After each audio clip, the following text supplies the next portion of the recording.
All right. Hey again, y'all. Everyone doing all right? We doing good? All right. I am the daughter of a Southern Baptist preacher, so I like a little call and response, okay? We'll try that again. Hello, good morning, y'all. Y'all doing all right? All right. Amen. Hallelujah. All right. We made it here. I'm rehshetta. You will see that I do not use a last name. That is intentional. Also, my name is all lowercase. That is also intentional. We can have a conversation about that offline because I only have 15 minutes here. I will be talking about my title is Carrying the Work, Radical Care as Open Education Praxis. And also, y'all will sometimes see me looking down because I have notes. I'm a PhD student and also a woman of a certain age. So sometimes memory escapes me. Um, but this session is going to examine how specifically Black and Latinx FEM faculty in the US South use radical care practice as a form of open education that is really not talked about. Because I'm also an educator, I have a little thing here so you know where we're going today. I'm going to start with a brief history. Then after that history, we're going to have a little check-in, a small activity. You'll do that at your seat. You don't have to come down. A moment of reflection, and then hopefully enough time for questions. Y'all ready to get into it? All right, let's lock in. Uh, Openness didn't begin with Creative Commons. Who knows that? Y'all knew it? Got some hands. All right. Yes. Awesome. I want us to sit with that because what I see as someone who is in the South of the United States is that Black and Latinx femmes are doing the work of openness, and the ways in which it shows up is something that is a much older form of open education that is shared survival, communal teaching, and a relational inheritance that we got from our ancestors. And I want to go into that a little bit more, just briefly, where a scholar, Lewis, back in 2021, examined diasporic convergence, where he looked at the ways in which enslaved communities, specifically from the continents of Africa along the Western coast, Asia, and indigenous communities throughout the world, produce knowledge through a shared togetherness because they were really undergoing some constraints. And we all know what those constraints were, that was inhumane. But somehow knowledge kept being produced, it kept being shared, it kept being passed on. And that convergence, when we see folks from different parts of the world, just like how we are here today, is an act of survival. And that knowledge was passed through bodies, right? Because it wasn't written down. There was no internet. The Creative Commons didn't exist. Memories, and then adapting those things to new places that they were forced into. But they also had to care for that knowledge, y'all. And who in here can say in your institution, through open practices, you are also caring for knowledge, right? Yes. Raise your hand if you can say that. Yeah. Only a few folks. All right. So we're not caring about knowledge, are we? Yeah, we are. Everyone's practicing it, whether you recognize it or not. But through openness, we are caring, we are nurturing knowledge. So that means then that care is not an ancillary type of labor, right? And again, we see oftentimes, if we're being very honest with ourselves, that Black and Brown folks are the ones who are doing that work just instinctively. So that means then that care is actually epistemic authority, meaning that we are taking back authority that was taken from us in a way that is not recognized by institutions and by academia. Now, this is where it might get a little dicey, okay? I want to preference this slide by saying I love you all. I am so glad we are here. We all believe in the same things. I am your friend. Do y'all all believe me when I say that? All right. Thank you. Thank you. I heard you sure do. All right. Yeah. So Coughlin and colleagues, they produced a paper in 2019 where they spoke about the ways in which OER allows innovation within institutions, whether that's higher education, it could be a nonprofit, libraries, lots of different ways, lots of different places. And that is done through like specific adoptions, through preferred practices, and that is what creates this innovation. Yes, yes, I agree with them. But also, what happens when you name the ways in which institutions can say or label something as innovative, as scholarly, you then leave out whole swaths of things.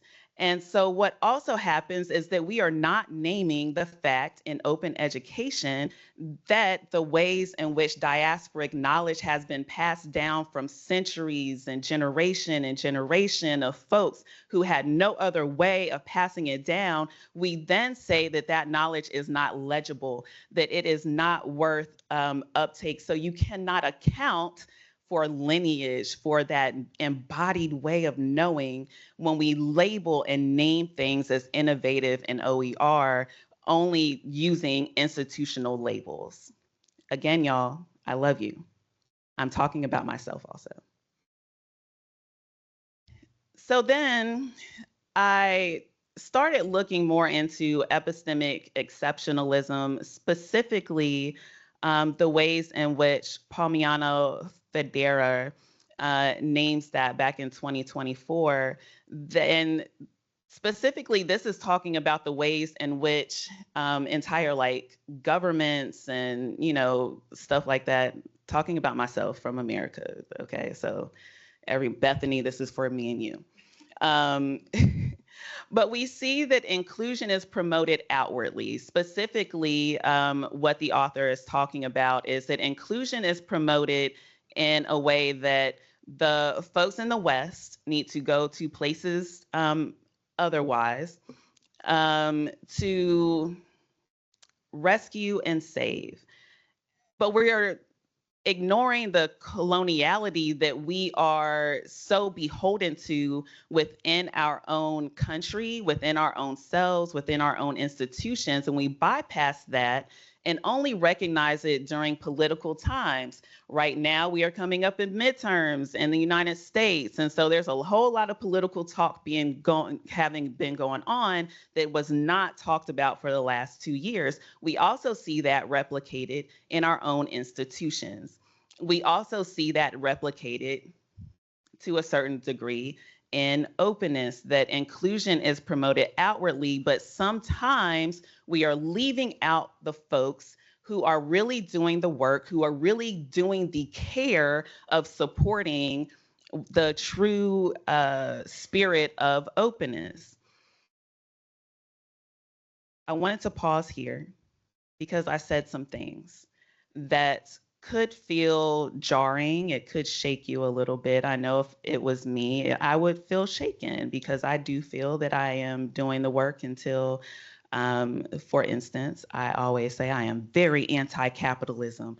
I promise y'all right now, if I got an alert that Beyonce dropped Act 3, I am leaving here and I am immediately going to purchase tickets. I can promise you that that will happen. So that means that there's a duality that happens there with all of us. So I want us to take a second to think of the most knowledgeable person you know. It might be a few folks come to your mind, and that's okay if it's more than one person, but just the most knowledgeable person that you know. Without saying it out loud, just thinking to yourself, who was the first person who came to your mind? Where did they learn? Where did they get their knowledge from? And who authorized their knowledge? Who said that that knowledge is legitimate? Again, sit with those thoughts to yourself. I would never ask anyone to do anything that I myself have not done. And so this is something that I have been thinking about and wrestling with, especially through this dissertation process and like getting there, and looking at epistemic exclusion and injustice. And I thought of the most knowledgeable person that I know is my dad. This is my dad, Bobby Ray Smith. My dad doesn't have knowledge that would be deemed as knowledge specifically because it was not labeled as such by an institution of higher education.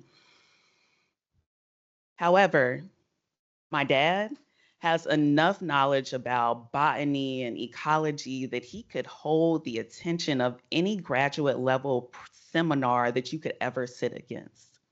He knows about soil, he knows about the best soil, the ways in which it turns over, he knows about leaves, he knows about plants and trees and all of the things. But he got that knowledge through libraries, through going to workshops, from travels, through being in the Navy and going to different countries and talking to people and sitting with them and listening to them, and newspapers and magazines. But he also doesn't hoard that knowledge. He shares it openly and widely through communal ways, through lineages that were passed down from generations and ancestors that he will never have met and that he will never know. I say that to name the fact that we all have those lineages within us. And in the South, in America, I see that work happening mainly with Black and Latinx faculty, where that care, you can't quantify it, so it's not considered actual labor within their universities. The mentorship, the advising, the long nights, the answering emails at 3 a.m, that is all work they are doing, and it is all in service to building openness and knowledge. I want you to revisit the person that you thought of. The institution that you come from, the institution that you named, when most of us stood here, we named an institution that we are a part of. Would your institution recognize that knowledge as innovative for the person that you thought of? Mine would not name my father's knowledge as innovative, but it is. My father can cross-pollinate all types of things. He created his own apple. Like, who does that? Just wake up one day and you're like, oh, I'm tired of all these apples. Let's create a new one. But that knowledge would not be considered and labeled as innovative because it did not come from an institution of higher education. So a reflection I want us to carry as we continue to go forth throughout not only today, but the next few days, is that open education is not something where care is, we need to grapple with whether it fits or not. I think the question really is, why do we have to say it's radical in order to really think about it, y'all?